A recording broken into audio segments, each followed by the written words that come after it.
This is a scary place, by the way. The third seal says, I beheld a low black horse. When he had opened the third seal, notice he's kind of skinny. That represents famine. He's got the balances. He says, I heard the third beast say, come and see, and beheld a black horse. He that sat on him had a pair of balances in his hand, and I heard a voice in the midst of the four beasts say, a measure of wheat for a penny, 3 measures of barley for a penny. See thou hurt not the oil and the wine. So we read this before. Now let's look at the consider this.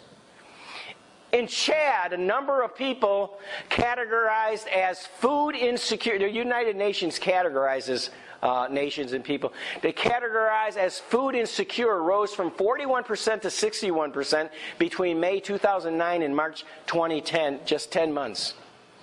We have a food problem or a famine problem.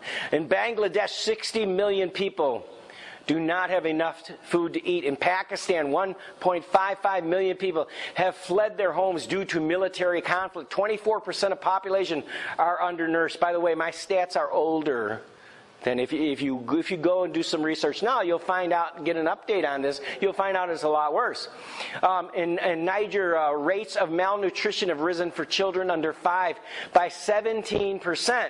Severe form of hunger which can leave children permanently underdeveloped and called acute malnutrition. In other words, if you know anything about little babies, if they don't get their proper nutrition and vitamins and whatnot, they're gonna suffer the whole rest of their development. Let's go to the next slide. We have some more consideration. Consider Ethiopia. 46% is undernourished. 39% of population live on $1.25 per day. And we cry out because we want 15. Well, you know what? If I made minimum wage, I would want 15 too. I mean, I'm not being critical of people that say I want a raise too. But can you imagine $1.25 a day? Remember what we said here? The beast on that, the rider on the horse, it said a day's wages brought you that little piece. That's what we're talking about. We're already here. And yet it's going to get worse. Farm production is falling as population is doubling. Continual crop failure means nation is continually dependent on foreign food assistance. Of course, the larger nations are getting to the point where they can't do it. Global hunger index indicates extremely alarming also for Sierra Leone, Chad, Democratic Republic of Congo, Zimbabwe. You can see down here on the bottom, crop failure, civil unrest, military conflict, infertile land, inconsistent rain, etc. All these play problems. We have drought, lethal accelerant. We have global water shortage. You've heard about it, shortage in this country. But the whole world's in trouble. There's no water. There's no drinking water. People are drinking sewage and then dying from that. Growing global crisis. Food prices are rising. I know that. And I'm pretty well paid. The Lord has blessed me pretty well. But I can't even afford to go to the store. It's like it's getting crazy.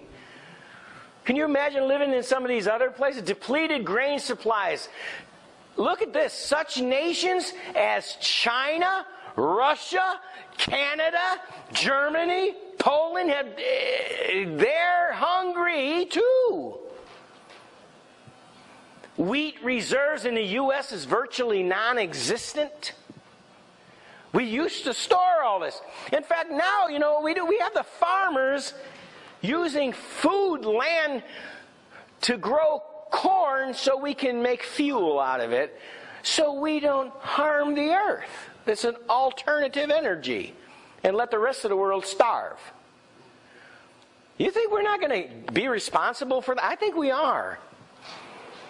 And I'm not saying don't pay attention to the earth, but hey, let's feed people. Locust plagues and loss of pollinating insects. We run at risk here. No pollinating. Bees have to pollinate in order for crops to grow.